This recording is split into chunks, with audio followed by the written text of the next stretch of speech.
Tous les mois, c'est le même sketch. Après les chiffres catastrophiques du chômage au mois d'août, auxquels personne ne s'attendait, voici que les chiffres du chômage pour septembre sont étonnamment bons. L'enjeu est tellement politique que l'on n'en est plus au stade des soupçons de tripatouillage. Ils sont désormais avérés.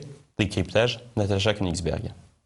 52 400 chômeurs en plus au mois d'août, alors que ce mois est normalement un bon mois pour l'emploi. 66 300 chômeurs en moins en septembre, alors que ce mois est normalement un mauvais mois pour l'emploi. Ces bons inédits dans l'histoire de la mesure du chômage en France sont pourtant parfaitement explicables. D'un côté, les solutions mises en place par le gouvernement provoquent ces baisses brutales et massives à chaque fois qu'un paquet d'emplois aidés est créé, notamment dans la fonction ou dans les entreprises publiques. De l'autre, le tripatouillage désormais systématique, intense et décomplexé de la mesure du chômage en tant que telle provoque ces sautes d'humeur brutales des statistiques, toujours à la hausse. Particulièrement embêtantes pour le gouvernement, car elles surviennent sans crier gare. Le tripatouillage est multiple. Chaque chômeur envoyé en formation, même si cette formation ne lui est d'aucun secours pour trouver un emploi derrière, sort des statistiques du chômage car il change de catégorie. Résultat, depuis un an, la catégorie D dans laquelle ils sont opportunément stockés a fait un bond de 16,5%. Pour noyer le poisson, ces chômeurs en formation, 324 000 à fin septembre, sont mélangés aux demandeurs d'emploi en arrêt maladie, mais 16,5% de hausse, ce n'est plus une grippe, mais une épidémie de formationnite aiguë. Autre tripatouillage, celui tout simple de l'actualisation. Au mois de septembre, dont les chiffres ravissent tellement François Hollande et tout le gouvernement, on a dénombré, ou plutôt déploré, 66 000 radiations de chômeurs en plus par rapport à un mois normal. On risque fort d'en retrouver une bonne partie de retour dans les statistiques du chômage le mois prochain. Enfin, le dernier écueil de ces statistiques, c'est de ne s'intéresser qu'aux chômeurs à temps plein. C'est fait exprès. Pourtant, en 3 mois, le nombre de chômeurs qui ont quitté la catégorie A pour rejoindre les catégories B et C, où sont logés les chômeurs à temps partiel, a fait un bond de 4,2%, soit 80 000 personnes. En réalité, en France, à fin septembre 2016, le nombre de chômeurs est donc bel et bien supérieur à 6 millions. 5,8 millions de chômeurs en catégorie A, B et C et plus de 300 000 chômeurs en formation ou en arrêt maladie.